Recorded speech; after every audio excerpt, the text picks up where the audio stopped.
ఏదో పేరు పెట్టుకొని మళ్ళీ కొత్తగా వస్తారు. దీంట్లో కొత్త సీసాలో పాత సారాయి అన్నట్ట ఏదో ఉంటది.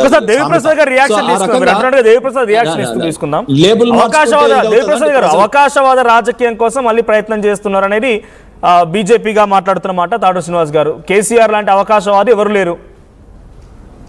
ఇప్పుడు నేనైతే 2015 తర్వాతనే టీఆర్ఎస్ పార్టీలో చేరిన. అప్పటి వరకు నేను తెలంగాణ ఎన్జిఓ సంఘంగా ఏ రాజకీయ పార్టీలు లేను.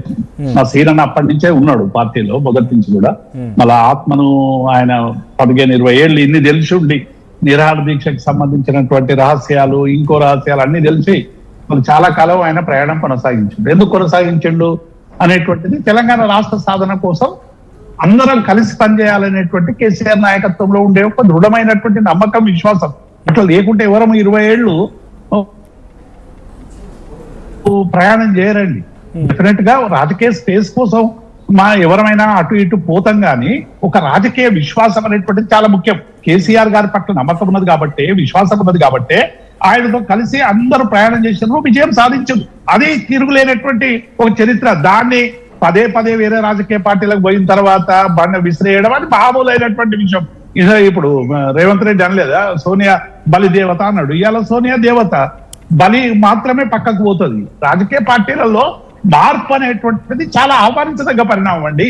ఎవరైనా ఒక రాజకీయంలో ఒక రాజకీయ పార్టీగా విధానాలు మార్చుకుంటున్నామంటే డెఫినెట్ గా స్వాగతించాలి. అది మనం ఎవరైనా సరే, ఏ రాజకీయ పార్టీ అయినా ప్రజల్లో తమ విధానాలు సరైనటువంటి రీతిలో లేకుంటే మార్చుకోవడం అనేటువంటిది ఒకసారి పోరాటాల వల్ల అనివార్యమవుతుంది, ఒకసారి రాజకీయ మనుగడ కోసం ప్రాధాన్యం అవుతుంది. ఇలా రైతు చట్టాలు తీసుకొచ్చారు, చాలా దుర్మార్గమైనటువంటి చట్టాలు తెచ్చి ఢిల్లీ పురవీధుల్లో రైతులను ఎంత గోసపెట్టిండ్రో మనం భారతీయ జనతా పార్టీకి సంబంధించినటువంటి నాయకత్వాన్ని మనం అందరం కూడా సజీవంగా చూసినాం. వాళ్ళ మీద తీవ్రవాదులను ముద్రేసిండ్రు, ఇంకొక రకమైనటువంటి ముద్రలు వేసిండ్రు, ఆఖరుకు శిలలు గుంచిండ్రు, లోపలికి రాకుండా ఇన్ని నిర్బంధాలు పెట్టినా రైతులు వీరోచితమైనటువంటి పోరాటాలు చేసి 1000 రోజులు దీక్షలు చేసి చట్టాలు మార్చింది కదా.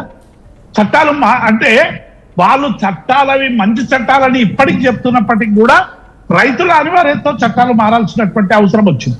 ఇవాళ కూడా బీఆర్ఎస్ పార్టీకి సంబంధించి ఇవాళ బీఆర్ఎస్ కార్యకర్తల్లో అనేక మందిలో టీఆర్ఎస్ మారితే బాగుండు అనేటువంటి భావన అధిష్టానానికి చెప్పే ప్రయత్నం చేస్తున్నారు.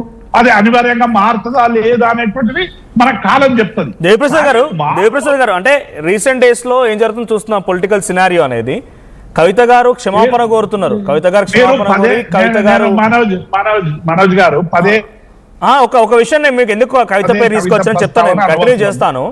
అమరవీరుల స్తూపం దగ్గరికి వెళ్ళి క్షమాపణ కోరారు. అట్లే మిమ్మల్ని నమ్ముకున్న కార్యకర్తలు ఉన్నారు, మిమ్మల్ని నమ్ముకున్న నాయకులు ఉన్నారు, మిమ్మల్ని నమ్ముకున్నటువంటి ప్రజలు కూడా ఉన్నారు. సో ఆ విధంగానే ఈ మార్పు అనేది ఒక నష్టం జరిగింది అనుకున్నప్పుడు ఆ మార్పు పట్ల జరిగిన నష్టానికి బీఆర్ఎస్ పార్టీ గానో టీఆర్ఎస్ పార్టీ గానో నాయకత్వం మిమ్మల్ని నమ్ముకున్న కార్యకర్తలకి, మీలాంటి ఉద్యమకారులకి, మీలాంటి చాలా మంది కార్యకర్తలకి క్షమాపణ చెప్తారా? అంటే మేము అనాలోచితంగా తీసుకున్న నిర్ణయం వల్ల ఇంతమంది నష్టపోయామని. ఇప్పుడు నష్టపోయేది ఏమున్నదండి. ఏ కాలానికి సంబంధించినటువంటి ఆ నిర్ణయాలు, ఆ విధానాలు జరుగుతాయి. ఇప్పుడు అప్పుడు జన్మభూమిలో తెలుగు జన్మభూమి అనే కార్యక్రమం పెట్టిండ్రు. దానివల్ల తర్వాత అది ఇంకొకటి అయింది. రాజశేఖర రెడ్డి ఒకటంటే తర్వాత ఒకటి అయింది. నేను ఏమంటున్నా, విధానాలకు సంబంధించినటువంటి నిర్ణయాలు తీసుకున్నప్పుడు ఆయా కాల పరిస్థితులను బట్టి కొన్ని నిర్ణయాలు తీసుకుంటారు. అవి ఒక్కొక్కసారి నష్టపోవచ్చు, ఒక్కొక్కసారి లాభపడవచ్చు. లాభం నష్టాల బేరీజ్ కాదండి. ఆయా సందర్భాల్లో ప్రజలకు అనుకూలంగా మార్పులు రావడం అనేటువంటిది ప్రజా రాజకీయ జీవాల్లో స్వాగతించాల్సినటువంటి అంశం. కాబట్టి ఇవాళ బీఆర్ఎస్ పార్టీగా గతంలో ఏమైనా మాకు వ్యతిరేకమైనటువంటి మాటలు ఒకవేళ మేము మాట్లాడి ఉన్నా మళ్ళీ సవరించుకుంటామంటే స్వాగతించి డెఫినెట్ గా మార్పుకు సహకరించేటువంటి ప్రయత్నం చేయాలి ఏ రాజకీయ పార్టీ అయినా. ఇవాళ అనేక రాజకీయ పార్టీలు, ఒక్క రాజకీయ పార్టీ కాదండి, ఒక్కొక్క అంశం మీద ఎన్నిసార్లు మాటలు మార్చినాయో మనం అనేక. ఇంకొక టాపిక్ కూడా ఆయన మాట్లాడిన దాంట్లో పాదయాత్ర చేస్తా అన్నాడు. ఇందాక నేను తాడు శ్రీనివాస్ గంటే సేమ్ క్వశ్చన్ మిమ్మల్ని కూడా.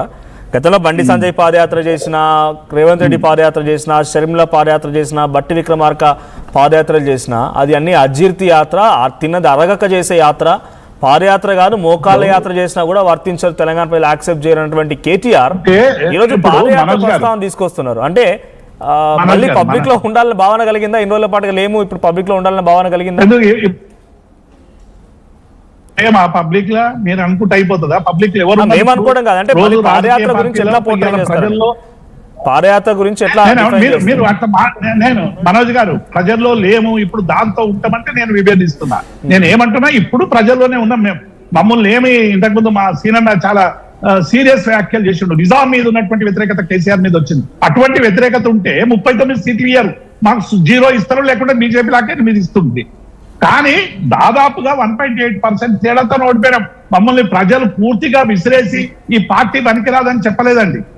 మేము మొన్న పంచాయతీ ఎన్నికలు కావచ్చు, మున్సిపల్ ఎన్నికలు కావచ్చు, స్థానిక సంస్థల ఎన్నికలు కూడా నిన్న ఒక పార్లమెంట్ ఎన్నికల్లో ఆ రోజు ఉన్నటువంటి ప్రధానమంత్రి ఎవరు కావాలనేటువంటి నిర్ణయం మీద మా పార్టీని పక్కకు పెట్టి ఆ 2 పార్టీలను స్వీకరించినటువంటి మాట వాస్తవం.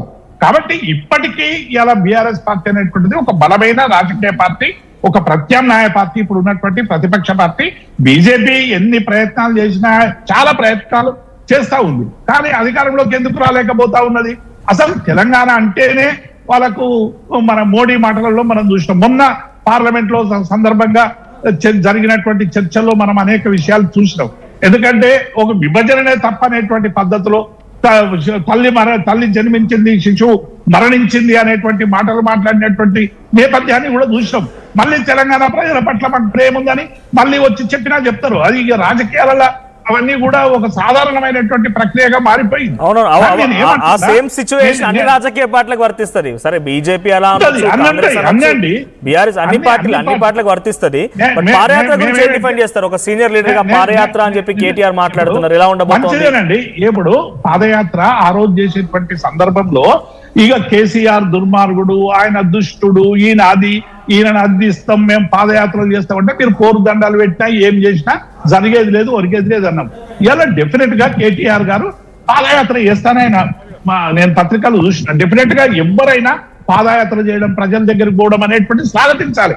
ఆనాడు బండి సంజయ్ అయినా, ఇంకొకరు అయినా, ఇవాళ మేము పోయినా, రేపు ఇంకెవరు అయినా ప్రజల దగ్గరికి పోయేటువంటి పార్టీలను డెఫినెట్ గా స్వాగతించాలి.